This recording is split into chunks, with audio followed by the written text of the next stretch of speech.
Welcome back to DICF, where we are introducing our community partners. Today, we have with us the Honorable Becky Evans as we focus on literacy. But before we get started, we want to give her the opportunity to tell us a little bit about herself.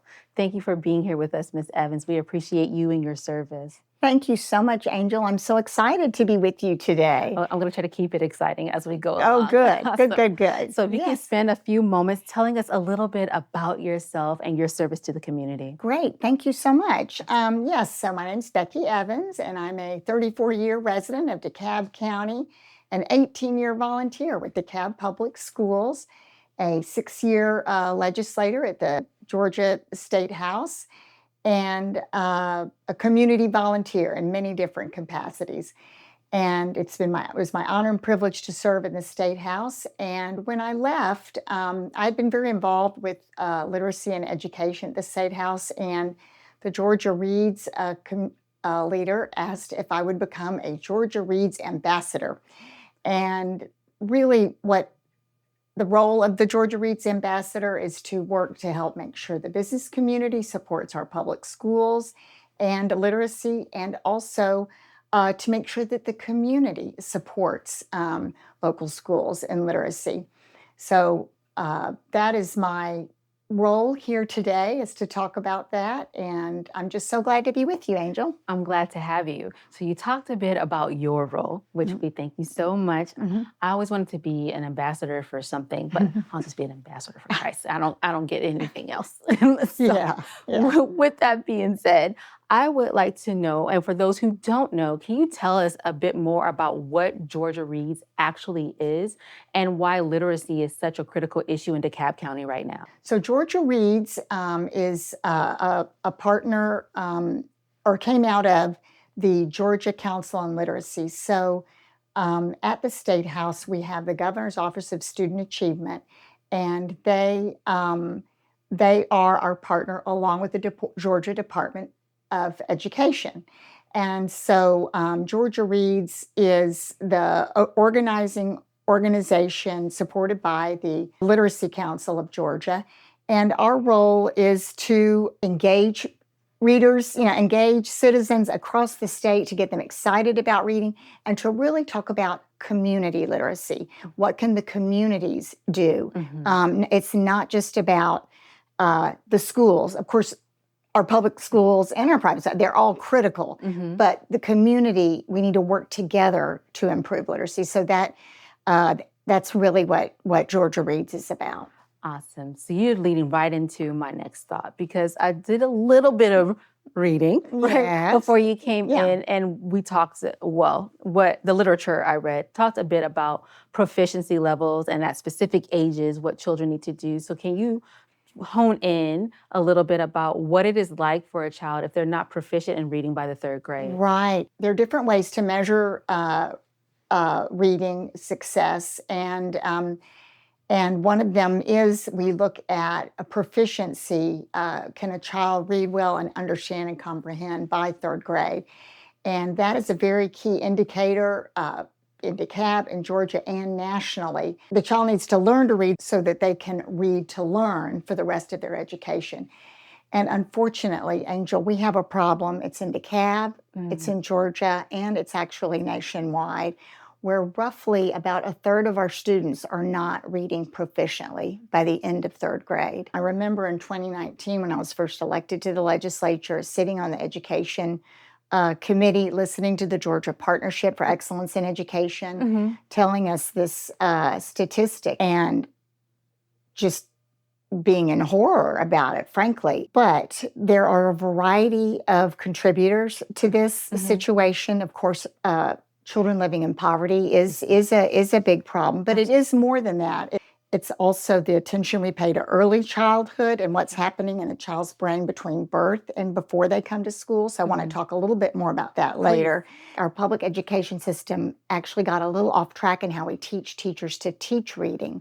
And it's very important that we use the evidence-based science about how a child's brain, how humans, this happens with adults too, they all go through the same processes of how they learn to read. And we need to make sure our teachers are to teach the children how to read. And we kind of got a little off track, and we basically got caught up in, if the child just loves what's going on, that they're just going to read by osmosis, and maybe they can read, they can just look at the pictures and guess the words.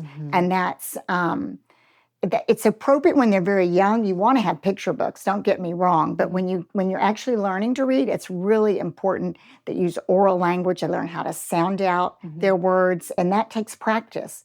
We all human beings are programmed to speak. That's no problem, talking, but learning to read is something that has to be taught. And so we need to just make sure that we're all on the same page. And so one of these things when I talk about the community literacy, we have lots of different good organizations working on this, working on getting children to read. But we need to align our efforts and work together and communicate with each other. And that's one of the goals we have, to create this community literacy team. I like what you said, because it's almost like there's a lot of groups with the same initiative, but everyone's kind of working in a silo. Right. So building that team and alignment, you've said a couple things in this statement, and I really want to grab hold to a few. So you elaborated a little bit about teachers getting away from that and the children looking at pictures, and we're hoping that like excitement would cause them to read. I remember, I'm dating myself. When I was young, there was something called Hooked on Phonics, and they were selling it to the parents. And I'm just wondering, is that theory something that we got away from that needs to be reintegrated into learning? That is a part of it. Yes, I mean a big part of it is, so it's more than that. It's more than phonics, but basically we did get away from emphasizing phonics at a very early age. That is what we're addressing with the science of reading, and with, we call it evidence-based learning instruction. There are other things too, and I'm not a trained educator, so I don't have all the terminology at the tip of my tongue. But that is basically the issue. And just as a side note, I'll say I have 3 adult children, and my 2 boys had the same teacher, Miss Francine. And she was truly a master teacher. So she taught phonics, but she also made reading really engaging and exciting. And they both had a good exposure and were able to learn to read and to spell decently. I mean, with her as a foundation. And my daughter Carly had a wonderful teacher in first grade, but she was much younger. She had been taught a different way, and I remember they had journals, and you'd sit in the children, when they're 5 years old, would write in their journals and everything about what they would, their stories, which is wonderful for creatively. When they get a little older, you're like, well, when is it coming? When are they going to learn? And we read so much at home that it was. She still was scoring pretty well, but I was just looking at what she was writing and so concerned. So I had to go outside the school system to get her tested, and we did find out that she did have a form of dyslexia, visual learning problem.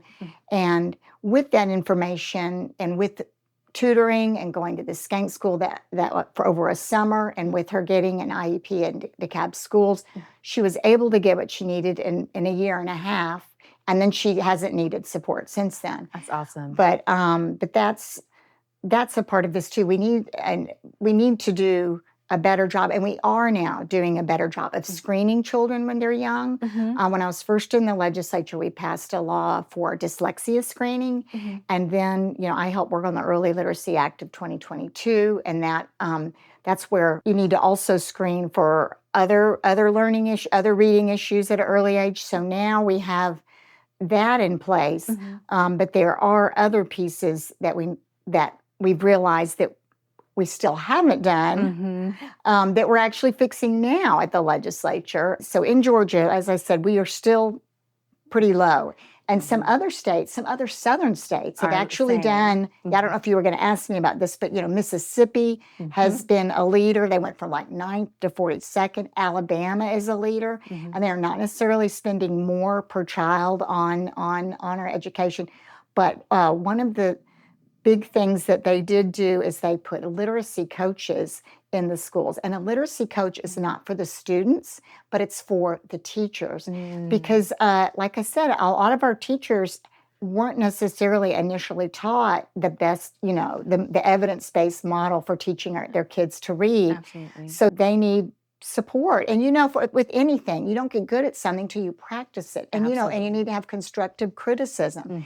And our principals are wonderful, and they're on the same team, but they have all these other responsibilities and everything. And you have to make sure the principals are educated on the science of reading and evidence-based learning instruction. So it's a part of that alignment. Yes, it's a part of that alignment. I'm very encouraged. And if you have anyone here that wants to, well, actually, this is coming out later. So at the State House this year, they are updating the Early Literacy Act, and one of the things they're finally doing is the state is funding literacy coaches in every school. Now, I hope that happens. This is being taped in late February, and we'll know it by the end of March if that's in the budget. But I know that the chair of the Education Department, Chris Irwin, has proposed that, and that bill has passed the House, so it has to go to the Senate. We love, I am speaking on behalf of parents, right, in DeKalb County. Right. We love the idea that our teachers are not too far removed from the process for retraining, right, to better educate our children. Like, it's not, one and done because you have a master's or maybe even higher education than that, and you know how to teach, right? We are looking at the evidence and the science behind it to correct it, and I love that for our county and for our state as well. Yes. So yes, I want to take us back. So I know I hopped right onto those third graders, right? Because I'm like, hey, let's hit them where it hurts. But what about the early learning that we talked about a little bit before? Thank you. Thank you for that question. So, so I did, describe to you earlier. You asked me. So our reading scores really, even from before COVID, it's not just a COVID thing. Have been, hovering around this, 30% up to 38%, some years, down. But basically, there's an organization called GEARS, Georgia Early Education Alliance. It's a really good organization.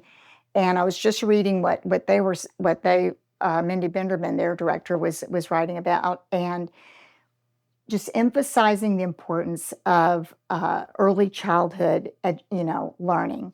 And we just have to do a better job before third grade. So we need to do a good job in the public schools when they come to kindergarten to do this screening and to make sure the teachers know how to teach them correctly and to get them, they call it tiered intervention, like basically if a child's doing pretty good, they're in one tier, and if they need a little bit more help, they're in another tier. So that's all important. But it's also just so important to reach the children while their brain is developing between birth and age 5. Parents. And family literacy is so important. So talking about community literacy is family literacy. Parents are the number one, engager of their children. And so we need to make sure our parents know how important it is to talk to their babies, to read to their babies. And a child's brain is just growing at incredible rates, in these early ages. And so it's so important to have that human connection too, because I know we all love our devices, and I know I love my phone, I read my phone, but we need to really set those aside and be engaged with our kids, learning with them, looking at books together, talking about things when you walk, to talk and describe things. All that is so important to a child's early brain development and getting them ready to receive the words. Because we do have a problem with in our lowest performing areas where children are coming in and they don't know how to talk in complete sentences, and they just haven't they haven't had conversations really, and so when schools have a really, really hard time with the teachers. I mean, if the children come in 2 or 3 grade levels behind, catching them up. And that's one thing. I'll just go ahead and say, third grade reading is a very important indicator. But there are other very important indicators on improvement. Oh, please list them. Yeah, because that is because when you test third grade reading, you're testing new third graders every year, right? And so, but what you can do to measure a child's, progression is these, at the beginning of the year you test them, at the end of the year you test them. And in our schools, I will say in DeKalb, I've seen evidence that some of these, lowest performing schools or whatever, with tutoring with, intervention, children are gaining like a year and a half in a year, 2 years in reading a year, because the teachers are doing a good job, and we've had some good community-based tutoring programs in DeKalb. So that's a really important measure too. But as far as when you look at a school, that's one thing we need to ask about, is say, okay, well, I want to see how much did kids improve over each year. So as a parent, if you're looking at schools in your community, I would dig a little bit deeper and just say, okay, I know this third grade reading score, I'm a little bit concerned about that, but are they doing a good job of working with the students and bringing them up? And that's really what you want to, know, I think. Is it an individual plan for every student at that point? I'm not an educator, but in learning, sitting in on these literacy council meetings, everything, yes, I think the teachers have a plan for every student, and it's a tailored plan. Yes. And so you address the child, where they are. And that is certainly, I know, the goal. I think in most instances that way. I can't say for absolutely every child in the state of Georgia has their individual plan, but that is definitely what the approach is. Yeah. I love that.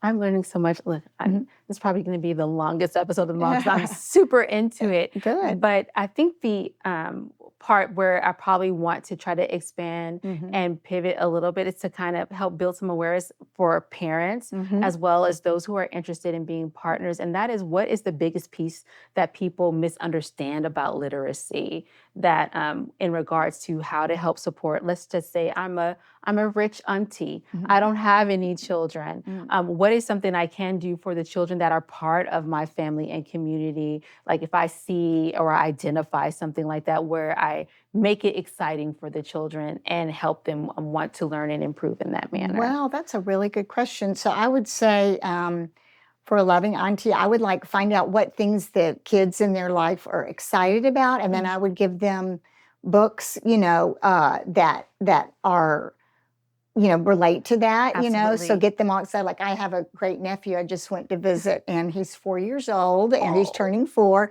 And I asked my brother, his grandfather, what are things he's excited about? So it's all like Bluey and Paw Patrol, and Paw Patrol and all those. Spider-Man and all that. And so I got him some classic children's book like Rainbow Fish or anything, but I also got him a lot of books with those characters in it too, because I know that's something that he's already excited about and everything.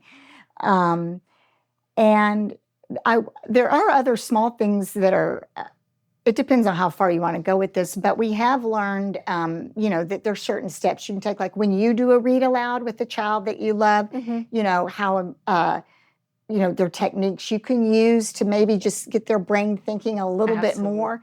And so I want to tell you about a wonderful gentleman named Malcolm Mitchell. Are you familiar with him? Please keep going. Oh, good. I am. All right. I love Malcolm. He's become a friend. Anyhow, he's a UGA football superstar, a Super Bowl winner. Malcolm did not know how to read proficiently until he went to college. That's a great story. Yes. And he did motivate himself and teach himself then. But anyhow, he has a Share the Magic Foundation, and his big thing is to make reading exciting and cool and engaging. And I just think that's wonderful. Malcolm has had a role this year as our Georgia literacy coach. So if you go on Georgia Reads website, you can see these wonderful webinars that Malcolm is leading. And one of them is you can get a micro credential on doing impactful read alouds. And so I encourage, it takes 18 minutes. You can watch Malcolm read a book, see the things, he does, model, and just think about modeling yourself after him. I know I learned a little bit. I love to read, but I learned a few things from him. So absolutely. Yeah. I'm sure it's always when you find someone who is self-motivated, especially, it's hard to learn when you are an adult, especially when you've been navigating life in a certain way. So there's going to be unique insight and things that he could think of as a child, since he missed that opportunity that we would miss because we did have the privilege of probably being proficient based off of our education, families, et cetera. So no, I Listen, I'm glad you brought him up. Good. So Good. I want to kind of go back into Georgia Reads and a little bit about its partnerships and how we could help support and build community through the organization. Wonderful. Thank you so much. So I will say Georgia Reads, they're like the cheerleader. And one of the things that they do that I'm proud to be affiliated with, that they just started last year, is they give awards to community literacy initiatives across the state. And so last year in 2025, they awarded 10 different communities these literacy grants, and they're $25,000, so they're not monumental, but they're helpful. But they only go to communities that have partnered. You have to have at least 3 partners, like the school system, and maybe Family Connections nonprofit, or a university, or they always have. It's about partnerships. How are the communities partnering together? But anyhow, you have to have been successful for at least 2 years, ideally 3 years, in order to get one of these grants. This year, I was honored to be one of the scorers for the community literacy grants, and we're going to announce them in the end of February. By the time of this taping, we'll know what the 10 new communities. We'll put it inside of the show notes so you guys can all see who won. Yeah, we can look on the Georgia Reads website. Absolutely. But I really enjoyed that, and I learned so much about the different ways communities can partner. And when they asked me to be a Georgia Reads ambassador, they said, it's very important. They said each community is different. You can look at other like communities for templates, but you need to pull together the partnership that's right for your community. That's what we're wanting to do in DeKalb. DeKalb is such a big populated county. And we have pockets of excellence, and then we have pockets of areas where we really need to focus our community attention. And so I feel very lucky that I worked with the DeKalb Educational Foundation as a convening partner this fall, and we had 93 people come together from across DeKalb County to talk about literacy, to talk about what's working and all the good things that are happening in DeKalb, and then where the gaps are. Yes. And we had, and then at this meeting we said, "Are you willing to work? Are you willing to help to work together to improve it, to align our efforts?" And we had overwhelmingly positive response. Awesome. And so we have some key partners: United Way. Nice. Of course, DeKalb County School District, and I will say the new superintendent and 3 school board members came for the entire presentation and are very supportive. Georgia Piedmont Technical College, Georgia State, Emory Healthcare. Wow. And so Emory Decatur is DeKalb's largest birthing hospital. And as we've talked about, from the very beginning, as soon as babies are born, we want to be talking to parents about how important it is to love, not just love on their children, but to talk to them and to read to them. Absolutely. And so what I've been, working on is working with DeKalb County school system to see where they want to go with the community literacy piece. And that's still an ongoing conversation. But one thing that I'm excited about, one reason that I'm here today, is that when I was looking at different successful partnerships across the state, the Family Connections partner was often a leading partner. Yes. Always have the schools, but the schools doesn't have to be the leading partner. It can be the Family Connections partnership. And so Sandy, who's chair of the board of DICF, she attended that October 30th meeting. And so we had some great conversation, and I knew her from she's been an engaged, she and I both been engaged citizens. Shouts out to our chairman of the board, right? Yes, absolutely. When we realized that maybe this could be maybe they could play a leading role, especially in this early childhood area. Especially with Kids Count and all the things that they bring to the table. Absolutely, absolutely. And so she was kind enough to invite me to attend the annual review.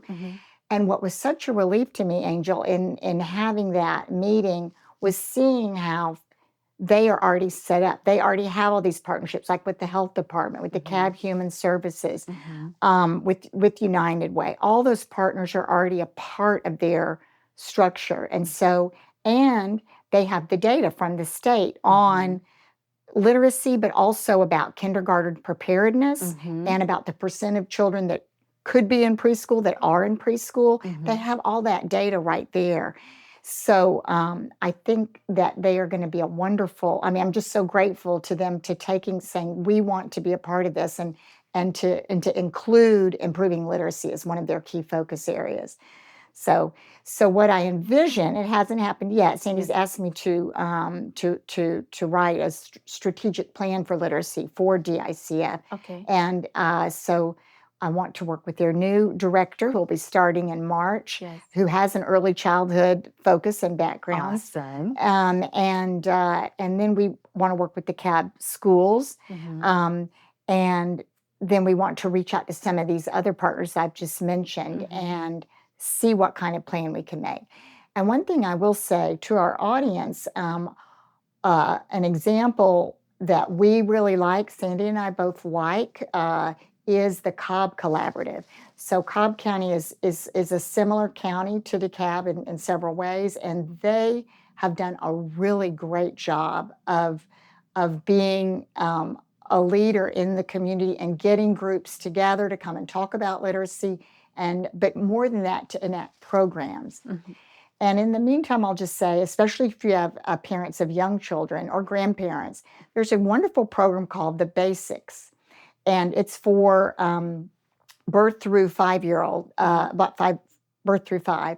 And several of these successful community partnerships that I learned about use it, and Cobb Collaborative uses it. And it's basically a communication tool for parents it's geared to, you sign up and you get like information about your child's, that's appropriate for your child's development, about things that you can be doing with your child. Awesome. And it's apparently can be really a successful tool. And it's and so I'm hoping, Sandy and I are both hoping that we can be bringing the basics to DeKalb families, in the next 6 months to a year. You've been an ambassador for a while, and you've seen a lot of work, and you shared a lot of good stuff today. And I know, hopefully this inspires folks to go to georgiareads.org and learn more as much as possible. But what work have you seen done that gives you the most hope, that makes you feel really proud of what's happening in DeKalb County, and that you feel will see us take it to the next level? And let's say our outlook is 12 months to 5 years. Right. Well, one thing I will say is that we need to set goals. One thing, and I personally think we should set like a 3-year goal and a 7-year goal. Okay. Because it does take time to implement these changes. Another thing I want to give DeKalb County School District a shout out, in that they are a leader in having pre-K4 classrooms, and especially in pre-K3 classrooms. So if you can get your child into a DeKalb County pre-K3 classroom, they're doing a great job in those classrooms with their kids. And of course, it's free, which is very helpful. Absolutely. They're not, and I know they want to grow that program. So I would say that's something we can be proud of in DeKalb, and we want to build on. But of course, there are thousands of children that are in early child care. There are models of excellence in the early childhood, like Scott Dale Learning Center. They're doing a wonderful job with their babies in early childhood and oral language and literacy. So they're someone that what we'd love to do is to get all of our early care and learning centers in DeKalb County. And also, like our church-based preschools, we want to make sure everyone's on the same page about using, evidence-based models for oral language and literacy. So we have a great foundation, a great model in our DeKalb public schools, and in institutions like Scott Dale. And I think there's another thing United Way is doing a good job with with having family resource centers. They have Mhm. 2, and they want to expand to 3. Very good. And that's in DeKalb County? That's Those in re- DeKalb County. There's Awesome. one at Scott Candler Library, and offhand, I'm not remembering where the other one is. But if you're interested, you can email me at beckyevans.com, There you go. becky@beckyevans.com, and I'll let you know. But they're a wonderful resource for families to come together on the weekends and after school to get learning resources too. I know some folks probably wanted to learn a little bit more about how we got off track in DeKalb County, and we didn't have enough time to kind of dig into that. Are there any resources or anything you could recommend about how we can learn a little bit about what happens if Yeah. we don't repeat it? Yes, well, and I want to be clear, Angel, it's not DeKalb County. This is nationally. Mhm. This is nationally in America. Yes. Yeah, and so there is a great podcast called Sold a Story, put on by a reporter from Public Media, and I really encourage you to listen to it if you can. It's there 14, at least 14 episodes, 30-minute episodes, so it takes a little bit of time. But you'll learn so much about kind of how we got to where we're going. And then what I really like is that in the last few episodes, the reporter goes to a school, a high poverty school, where their 3rd grade children are reading proficiently at the end of 3rd grade. They've been doing it for 25 years. And so to see what is that school doing that we can learn from. So then that's a positive thing, and that's something we can learn from. So it's not just DeKalb. This was a national problem. I do want to say that. Yeah. You're right. Yeah. And we all live in America, even though we're in DeKalb, right? Absolutely. Yes, So yes. it definitely makes sense. Thank you so much for sharing that. Yeah. So if someone was like, I want to help, or I see a need, or I'm a parent and literacy is a huge concern, or I'm very happy with my children's literacy, but I want other children to have the same experience, what is the first thing that they could do to make a difference today? Great. Well, I would say go to the DICF website, and we will be having, I think, a way for people to sign up for interest. And I'm very hopeful that within the next 6 to 8 months, we'll have like a convening of community partners and anyone interested about literacy to come and join us. So that would be one thing. And you can also reach me, Becky at beckyevans.com, and say, Becky, I heard you on this podcast and I want to help. I want to learn more. And I will put you on. I have a list of the people that came to the October 30th event.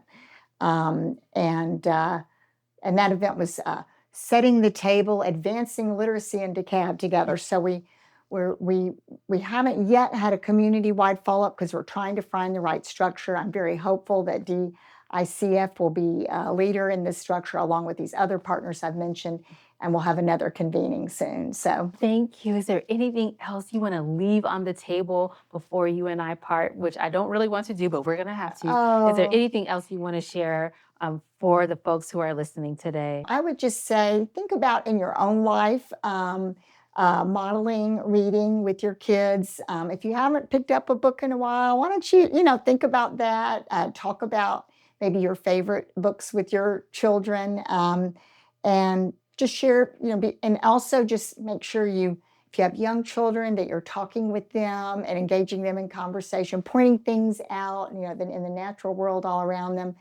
And our children are just so precious, and literacy is just a foundation of a thriving community and a strong economy. And I know that we can improve literacy in DeKalb together. Yes, we can. Thank you so much for spending time with us. We You're appreciate welcome. you, the Honorable Miss Becky Evans. We thank you so much for your service, for your time, and your continued commitment to the community. We appreciate you. Well, thank you so much, Angel. I appreciate you. Thank you. Yeah. So to anyone, please make sure you look in the show notes. You go to Georgia Reads, you go to beckyevans.com, and make sure that literacy is a primary focus for those and those you love in your life. And thank you for listening to another episode of DICF. And we are truly hoping that you're enjoying this series. And until next time.